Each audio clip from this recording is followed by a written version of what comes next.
We all love good book-to-movie adaptations. After all, who doesn't love seeing a favorite or beloved novel translated into a visual medium and art form? There's something simultaneously delightful and arousing about this type of film. Personally, I've loved books of all varieties for as long as I can remember. There's something so distinct about losing yourself inside the worlds of these pages. And I've always found it so fascinating to contemplate how vivid of a picture you can build up in your mind from just a few simple sentences on a piece of paper alone. It makes sense then that filmmakers and producers have taken notice of this, which has led to some of the most beloved book adaptations of all time gracing the silver screen. Fans of these novels and cinema goers alike seem to have a consensus on their love for these adaptations. For fans of the novels, it allows them to witness a translation of their favorite properties into a unique and vibrant lens unlike anything they've seen before. For cinema lovers, it allows them to understand or contextualize novels either they aren't familiar with or haven't read for themselves through a different art form entirely. However, whichever specific group you fall into, I think there is one specific phenomenon that we can all agree is no one's favorite thing to behold in this cinematic niche, and that is when a film adaptation of a novel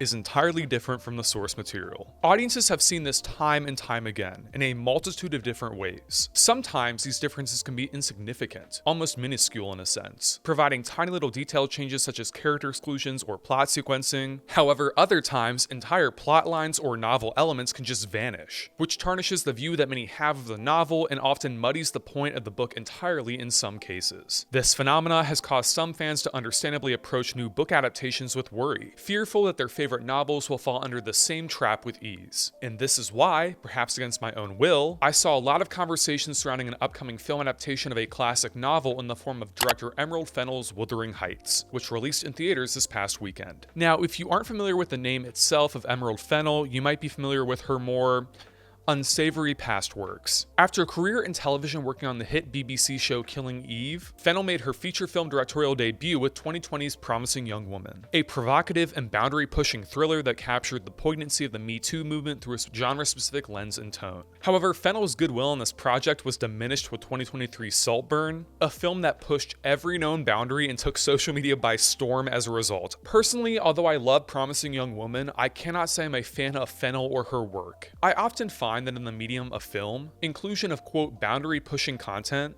needs to be contextualized for the sake of the plot or the story if it warrants its inclusion, which can be done quite artfully and vividly at times. However, Fennell seems to lean into an overtly more provocative camp, which has caused more than a fair few detractors. This is why I approached her Wuthering Heights adaptation with skepticism and a little bit of fear. And this was more than warranted. After the first trailer for this film released last year, lovers of Emily Brontë's classic novel took social media by storm, horrified by the sexual undertones and imagery that Fennell put into the classic novel. Her response in defense to this criticism, however weak it seemed, was to claim that the small quotation marks in the film's title signify that this isn't a literal adaptation of the novel, but a reimagining of the property through a specific lens. This, combined with Fennell stating that this film was going to be an adaptation of the book as she, quote, remembered it from when she was 12, caused a fair amount of worry for fans of the book, myself included. It's been a while since I cracked open the book of Wuthering Heights myself, but I did read it for school at one point, and I did remember some recollections of it here and there heading into this film. However, I was convinced that I was going to examine Fennell's film from an outsider viewpoint, putting aside my attachment to the book and judging it based on the merit of what it actually was instead. After all, I've liked a fair few loose reimaginings before in the past, and with talent like Margot, Robbie, and Jacob Elordi attached to this film, I wondered whether this would be Fennell's magnum opus. Spoiler alert, it was not. I hate making claims like this in my profession, and it deeply hurts me as someone who has a passion for film and cinema all around, but it would not shock me to see Wuthering Heights at the bottom of my ranked list come year end, and I mean every single word of that statement. As the credits rolled on screen for this film, I genuinely sat in a dumbfounded and numb silence, with cold indifference settling on me in every passing minute. As I walked to my car after the film and drove home in legitimate silence, I didn't even have the strength or motivation to ponder my own thoughts and feelings on the film at length in the moment, which is a rarity. Wuthering Heights, to put it simply,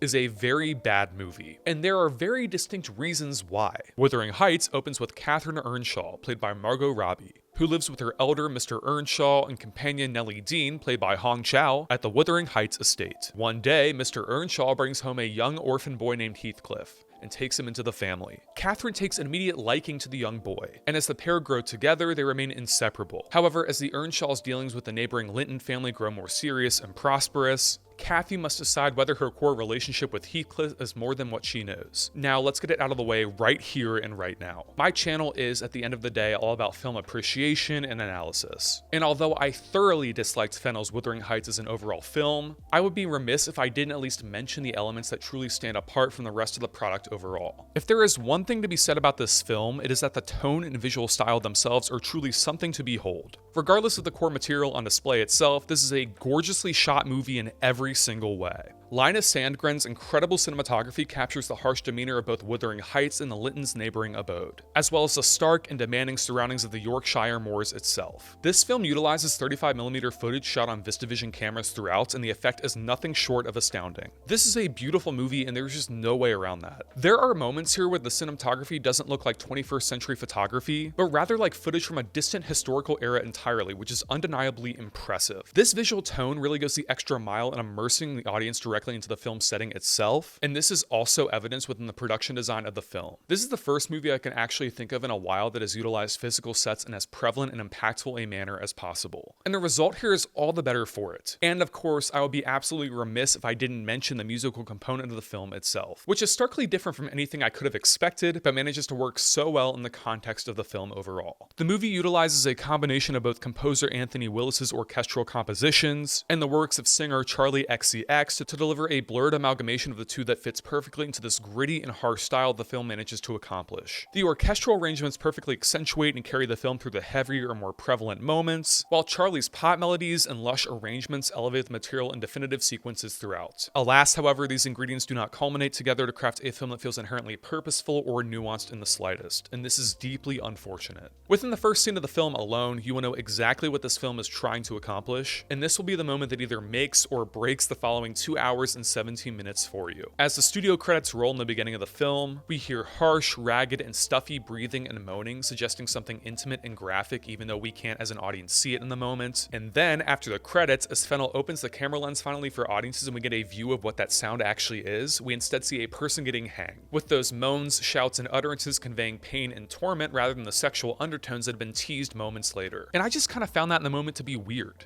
And this is just the start of where Wuthering Heights fails as an overall film. You see, one of the most frustrating things about Fennell as a filmmaker is, as you might have guessed, her insistence on pushing the core content boundary of her films by filling them with perverse, graphic, or suggestive material in nature. Now, as someone who consumes and analyzes all forms of media out there, I am no doubt accustomed and used to people using this technique in filmmaking. I've watched a fair few films that are fairly out there in terms of content itself, and some of these filmmakers can seem really insistent on pushing the envelope and how far they're willing to go with the graphic or suggestive material on display. However, there's a core difference between Fennell's execution and the execution of other films in this wheelhouse that more than accounts for the discrepancy between the two, which is that usually these other films convey this content for a specific purpose or artistic idea that allows audiences to engage with the material on a deeper or more fundamental level. The exact opposite can be said for Fennell and her works, and Wuthering Heights is not an exception. Fennell is clearly a filmmaker that wants to be graphic and suggestive solely for the sake of riling a reaction out of her audience, which is quite possibly one of the most annoying styles of filmmaking out there currently. This content not only seems discordant and ill-suited from the rest of the material as a result, but also bogs down the rest of the film considerably. You'll sit there watching a scene play out and you'll wonder to yourself,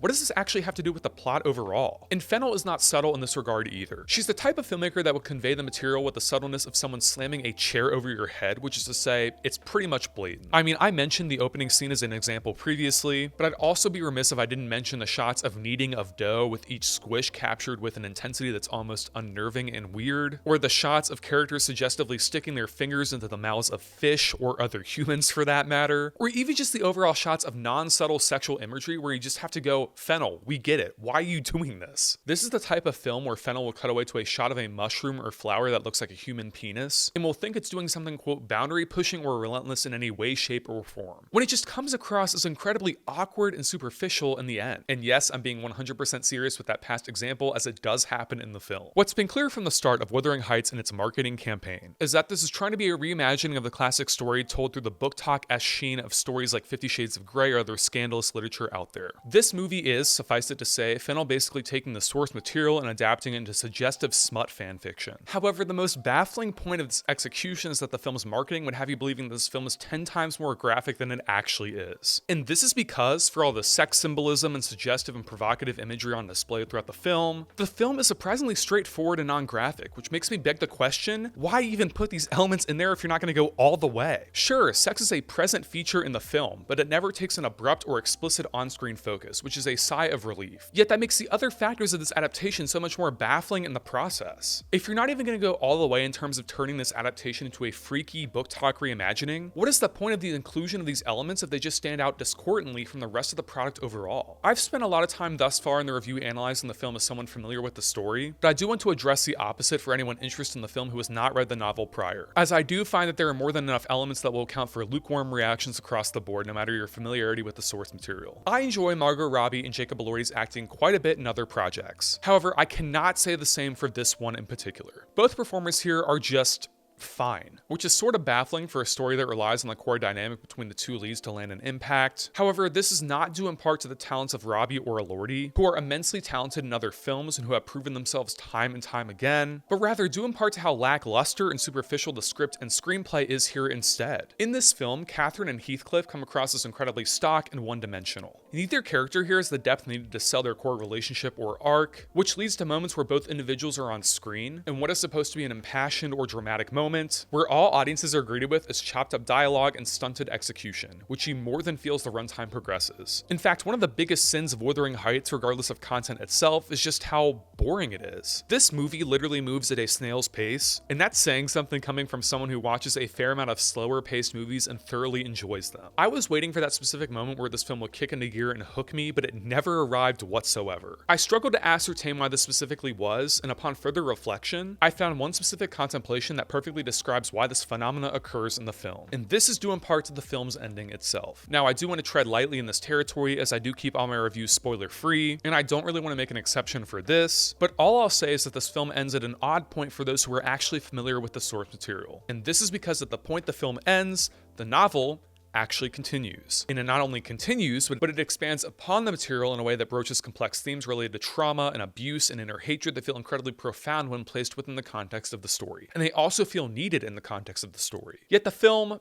just doesn't explore this, and that's something I still can't get my head around. Rather, it takes stock and superficial plot devices and fits them into a structure that doesn't entirely work in moments. And this is when the point of the film itself shifted into focus for me. You see, Fennell isn't interested in telling a version of Wuthering Heights that explores its core ideas or themes through a meaningful 21st century lens. Rather, she wants to create a romance drama that takes the core relationship of Catherine and Heathcliff, while simultaneously removing all semblance of nuance or complex depth that was instilled within the source material. And that is the core problem here. It's admittedly been a while since I read the novel, but I don't remember walking away from it thinking Catherine or Heathcliff's relationship needed to be celebrated or admired. In fact, I had the feeling when I was reading it that a lot of it wasn't meant to be seen as inherently romantic, but rather intense and often damaging, often supported by those powerful themes related to class and wealth that made the original novel so prevalent and impactful. But as you might have guessed, this is not a film that's interested in conveying something as nuanced as this. A key example of this occurs when the characterization of Isabella Linton in the film, which is perhaps the biggest grievance and issue I have with what Fennell has done with the source material overall. In the novel, Isabella is a character whom we feel deeply sorry and empathetic for. After marrying Heathcliff, Isabella is subjected to deep emotional and psychological distress under the wrath of such a menacing person. This core relationship is incredibly toxic, abusive, and borderline vengeful. And when I was watching this film, I was wondering as I went along how Fennell would actually approach the specific slant on the source material. And she does it in perhaps the worst way imaginable, which also remains deeply distressing and baffling all the same. You see, Isabella in the film is without a doubt used and taken advantage of by Heathcliff, but instead of exploring this toxic or abusive angle of this relationship, which is what the book actually did, Fennell, for some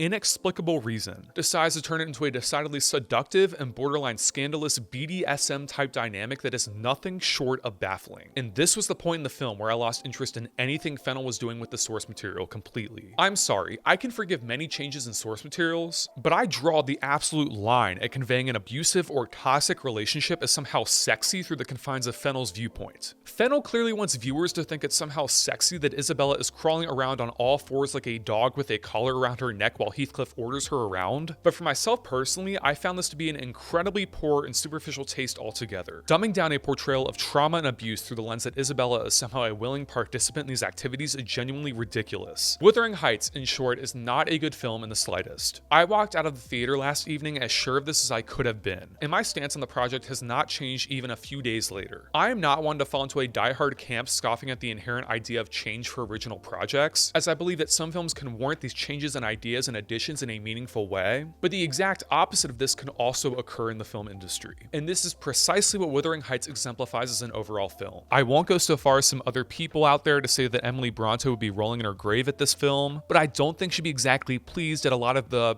changes either. On that level, Wuthering Heights is sure to be a talked about, albeit controversial film. After all, some supposed critics out there have already labeled the film as the perfect Galentine's Day flick, and it seems that couples and friends alike are going to seek out the steamy reimagining. However, I find that belittling a film such as this to the status not only damages the work of the film itself, but also belittles the source material as well. If we're going to adapt novels to film and make changes and reimaginings, we need to do so much better than Wuthering Heights does. And I don't think celebrating this film's inherent superficial sheen and gloss is doing much in the way of advocating for this change. I can already see a defense building in which many might claim, oh, you're just someone who doesn't see or understand what Fennell is trying to do with the material here. Oh, I see it and understand it perfectly alright. The problem is, it just doesn't work. That's why I'm giving Wuthering Heights a 1 out of 5 stars.